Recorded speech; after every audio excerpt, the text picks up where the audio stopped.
kelompok 2 akan memenuhi tugas studi kelayakan bisnis dengan dosen pengampu Ibu Desi Sandia, Sarjana Ekonomi Magister Manajemen, dengan studi kelayakan bisnis pada usaha Sticky Sweet Mango atau Sticky Mango Rice. Saya di sini nggak sendirian loh, saya di sini akan menjelaskan bersama teman-teman saya. Yang pertama ada Teh Fitri Novianti dengan NIM 2261201129 sebagai asisten. Yang kedua ada Teh Sadila dengan NIM 2261201131 sebagai staf pelayanan. Yang ketiga ada Kang Randy Saptanuriski dengan NIM 2261201069 sebagai staf logistik. Yang keempat ada Kang Dederian Hermawan dengan NIM 226120101009 sebagai Oki Utama. Dan yang terakhir ada saya sendiri, Rosi Rahmawati dengan NIM 2261201072 sebagai staf pemasaran. Nah, di sini ada profil perusahaan pada Stick Sweet Mango Rice atau Sticky Mango Rice adalah perusahaan yang mengkhususkan diri dalam produksi dan distribusi makanan penutup tradisional berbahan dasar ketan, beras ketan dan juga mangga segar. Terinspirasi dari kelezatan khas Asia Tenggara, kami menghadirkan cita rasa autentik dengan sentuhan modern yang cocok untuk berbagai kalangan. Dengan bahan baku pilihan dan proses pembuatan yang higienis, kami berkomitmen untuk memberikan pengalaman kuliner terbaik untuk setiap pelanggan. Baik, di sini ada alasan memilih nama brand. Berikut beberapa alasan memilih nama brand Sticky Sweet Mango. Untuk menjual Mango Sticky Rice harus memiliki prosedur. Yang satu, menarik dan mudah diingat. Yang kedua, menggambarkan produk dengan jelas. Yang ketiga, cocok untuk branding visual. Yang keempat, menonjolkan kelezatan ras mudah dipromosikan di media sosial. Yang kelima, menyiratkan keaslian dan kualitas. Dengan nama Stick Sweet Mango, brand ini memiliki daya tarik kuat, jelas, dan mudah diingat untuk menarik pelanggan dan membangun citra positif. Di sini juga ada visi dan misi. Visi kita yaitu menjadi pilihan utama untuk hidangan penutup Mango Sticky Rice yang autentik dan berkualitas tinggi, serta memperkenalkan pengalaman kuliner khas Thailand ke dunia internasional. Oke, selanjutnya ada visi dan misi.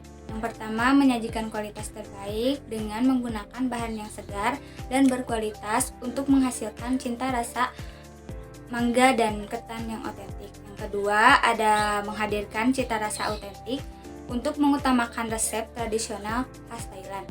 Yang ketiga, ada memberikan pelayanan yang ramah untuk menjamin pelayanan yang cepat, ramah, dan profesional untuk kepuasan pelanggan. Yang keempat, ada membangun brand yang inovatif dan menarik, mengembangkan menu kreatif dan presentasi yang menarik secara virtual. Yang kelima, ada mendukung praktis bisnis berkelanjutan untuk menggunakan bahan ramah lingkungan dan praktik bisnis berkelanjutan. Yang selanjutnya ada lokasi penjualan. Lokasi penjualan dari brand kami itu sekitaran kampus Universitas Ali Al-Aitam, letaknya di Jalan Ciganitri, Cipagalo, Kecamatan Bojong Soang, Kabupaten Bandung, Jawa Barat, dengan nomor pos 40287 Indonesia. Oke, selanjutnya ada aspek studi kelayakan bisnis pada usaha Sticky Sweet Mango, aspek pasar dan pemasaran. Yang pertama ada analisis pasar, yaitu terbagi menjadi dua, ada target pasar dan tren pasar. Target pasar ini menargetkan kalangan urban dengan preferensi makanan penutup yang sehat dan tradisional. Ada juga wisatawan dan komunitas internasional, dan juga hotel, restoran, dan kafe yang menyajikan hidangan penutup yang otentik dengan ciri khas daerahnya. Ada juga strategi pemasaran. Strategi pemasaran ini terbagi menjadi tiga, ada branding, promosi, dan distribusi. Branding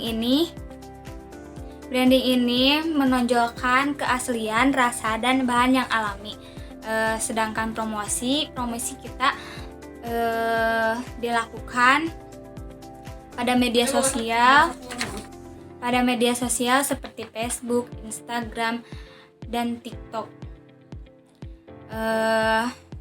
Distribusi yang dilakukan dengan memiliki toko fisik dan juga kerjasama dengan platform online seperti Gojek dan platform lainnya. Baik, di sini juga ada aspek studi kelayakan bisnis pada usaha Sticky Sweet Mango. Aspek teknis dan operasional. Yang pertama, harus ada lokasi usaha. Yang kedua, ada proses produksi. Baik, langkah proses produksi. Yang pertama, 1. Menggunakan bahan yang berkualitas tinggi, baik itu berupa beras ketannya, santan, dan mangga yang segar. Yang kedua, ada tahapan produksi. 1. Membersihkan dan persiapan bahan. 2. Pengolahan beras, ketan, dan santan. Ketiga, pengemasan dengan desain menarik. Yang ketiga, juga ada kapasitas produksi. Yang kita produksi awal tuh membuat 10 porsi dulu. Yang selanjutnya dalam aspek panjang, jangka panjang, penambahan kapasitas sesuai permintaan pemasaran. Selanjutnya ada aspek keuangan. Yang pertama ada aspek biaya. Bahan yang kita butuhkan yaitu ada santan, per piecesnya 2.500 dan kita membutuhkan 8. Mangga 1 kg 18.000, beras ketan 20.000, wijen 5.000, maizena 4.000, gula 250 gram 4.500, susu kental manis 3.000 dikali 2 pieces, daun pandan 2.000, tin wool 500 ml 22.000, sendok bebek 10.000. Jadi total awal yang kita butuhkan yaitu 93.500.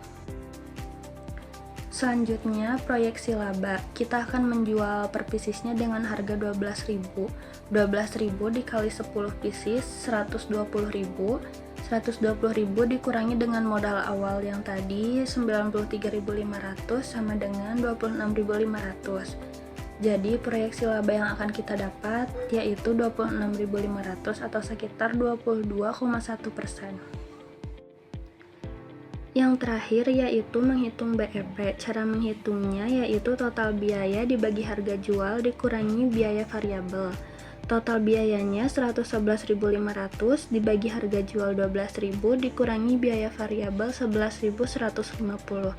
Lalu didapat hasil 131,76 atau bisa dibulatkan menjadi 32. Nah, jadi teman-teman, kesimpulan pada studi kasus kelayakan bisnis Sweety Stick Mango menunjukkan peluang sukses yang menyajikan di pasar kuliner.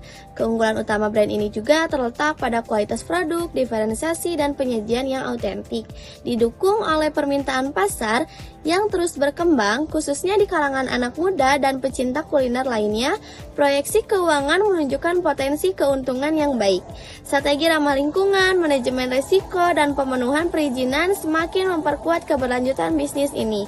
Dengan pemasaran dan operasional yang tepat, Sticky Sweet Mango berpeluang menjadi brand unggulan untuk mango sticky rice autentik dan berkualitas.